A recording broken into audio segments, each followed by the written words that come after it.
जय श्री कृष्ण, जय श्री राम। मंगला गौरी व्रत सावन की मास में मंगला गौरी व्रत किया जाएगा। हिंदू धर्म में इस व्रत का विशेष महत्व है। मान्यताओं के अनुसार इस व्रत को रखने वाले कथा सुनने से मनोकामना जल्द ही पूर्ण होती है। सावन मास की मंगला गौरी व्रत कथा। सावन के महीने भगवान शिव को समर्पित और सावन का मंगलवार माता पार्वती को सावन के मंगल को मंगला गौरी की पूजा अर्चना की जाती है। मान्यताओं के अनुसार इस दिन व्रत रखने से मनोकामना जल्द ही पूरी हो जाती है।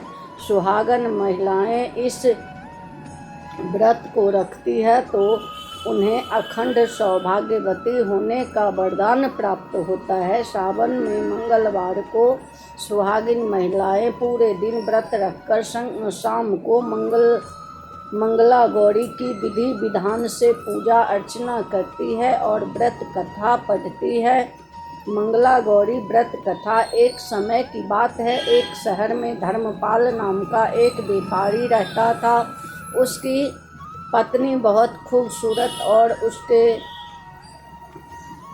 पास काफ़ी संपत्ति थी, लेकिन उसे कोई संतान नहीं होने के कारण काफ़ी दुखी रहा करते थे। भगवान की कृपा से उन्हें एक पुत्र की प्राप्ति हुई, लेकिन वह अल्प आयु था। उनके पुत्र को श्राप था कि 6 वर्ष के आयु में सांप काटने से उसकी मौत हो जाएगी। संयोग से उसकी शादी 16 वर्ष से पहले ही एक युवती से, जिसका माता मंगला गौरी व्रत किया करती थी। 16 वर्ष की उम्र में सांप काटने से उसकी माता मौत हो जाएगी। संयोग से उसकी शादी 16 वर्ष से पहले ही एक युवती से, जिसकी माता मंगला गौरी का व्रत किया करती थी। परिणाम स्वरूप उसने अपने पुत्र के लिए एक ऐसे सुखी जीवन का आशीर्वाद प्राप्त किया था जिसके कारण वह कभी विधवा नहीं हो सकती थी। इस कारण धर्मपाल के पुत्र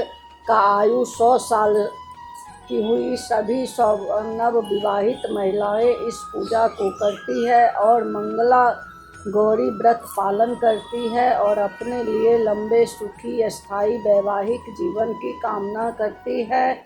उनकी मनोकामनाएं पूर्ण होती है। जो महिलाएं उपवास नहीं करती हैं वह मां मंगला गौरी की पूजा करती है।